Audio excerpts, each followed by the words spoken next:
Hello everyone, welcome to Studify Success. My name is Sanjana, founder of Studify Success.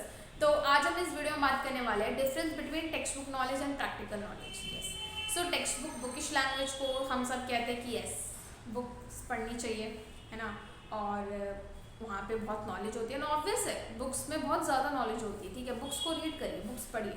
But क्या text book knowledge ज़्यादा important होता है practical knowledge से? जो आपने पढ़ा और उसको रियल लाइफ में कन्वर्ट ही नहीं किया, रियल लाइफ में उस पर एक्शंस ही नहीं लिए, तो क्या वो वर्थ इट है आपका पढ़ना? वर्थ इट है? नहीं है ना. सो एक बुकिश लैंग्वेज को जब तक आप अपनी लाइफ में, रियल लाइफ में लेकर नहीं आते हो, जो भी आपने पढ़ा, जो भी आपने लेसन सीखा, जो भी वहाँ से आपने चीज़ें सीखी, जो भी स्ट्रैटेजी सीखी, जब तक वो आपके रियल लाइफ में नहीं आएंगी, जब तक आप उसे प्रैक्टिकली एक्शन नहीं लेते, प्रैक्टिकली अप्लाई नहीं करते, तब तक वो किसी काम का नॉलेज नहीं है. क्लियर?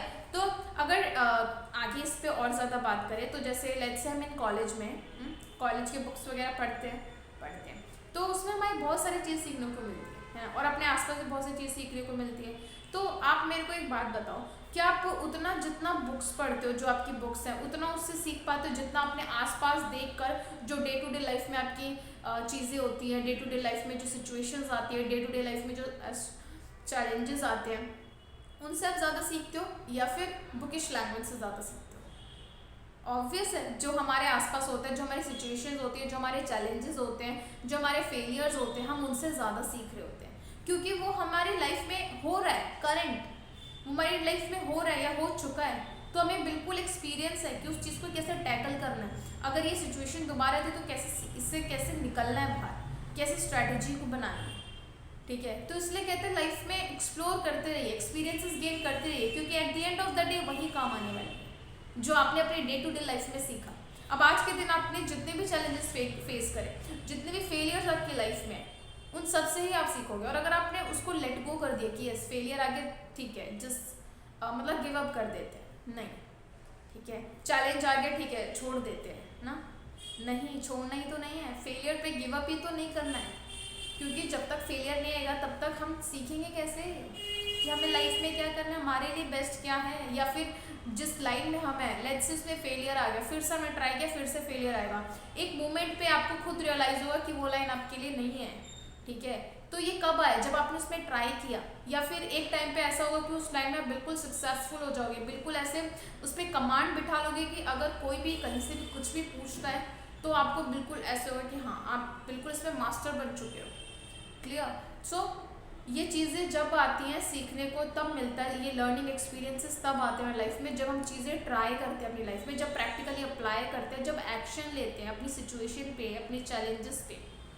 ऐसे नहीं आता है, बैठे रहने से और पढ़ने से नहीं आता है, जब तक उसको प्रैक्टिकली अप्लाई नहीं करोगे. आपने कोई स्टोरी बुक पढ़ी या कोई भी ऐसी बुक पढ़ी जो आपकी लाइन से रिलेटेड, आपकी गोल से रिलेटेड है, तो वो अपनी लाइफ स्टोरी बताते हो ना कि हमने ऐसे स्टार्ट किया, हमारे ये फेलियर्स आए तो हमने ऐसे इसको टैकल किया. ठीक है, तो जब आपकी लाइफ में ऐसे सेम या कुछ ऐसा सिमिलर सा कुछ होता है, क्योंकि चैलेंजेस और फेलियर सबकी लाइफ में होते हैं, कोई बिना फेलियर और बिना चैलेंज के नहीं जाता है. क्लियर? तो सबकी लाइफ में चैलेंज और फेलियर्स आता है, बट मैटर ये करता है कि आप उस डील कैसे कर रहे हो. क्या वहीं पे गिव अप कर दे रहे हो? तो गिव अप कर दे रहे हो तो फिर क्या फ़ायदा हुआ उस बुकिश लैंग्वेज का, जब आप प्रैक्टिकली अप्लाई नहीं कर पा रहे हो, जब उस पर एक्शन ही नहीं ले पा रहे हो, कोई फ़ायदा नहीं है ना. सो ये डिफरेंस होता है एक टेक्स्ट बुक और एक प्रैक्टिकल नॉलेज में. ठीक है, तो जो आप अपनी डे टू डे लाइफ में सीख रहे हो, जो आप अपने चैलेंजेस से सीख रहे हो, वो बहुत ज़्यादा इंपॉर्टेंट है एंड बहुत ज़्यादा हेल्पफुल करेगा आपको अपनी आपकी खुद की लाइफ में. क्लियर? सो आगे बढ़ते रहिए, एक्सप्लोर करते रहिए, एक्सपीरियंसेस गेन करिए एंड अपनी नॉलेज पर फोकस करिए, अपनी नॉलेज को बढ़ाने पर फोकस करिए और कोशिश करते रहिए. सो इसी के साथ मिलते हैं नेक्स्ट वीडियो में, तब तक के लिए wish you all the very best. Thank you so much.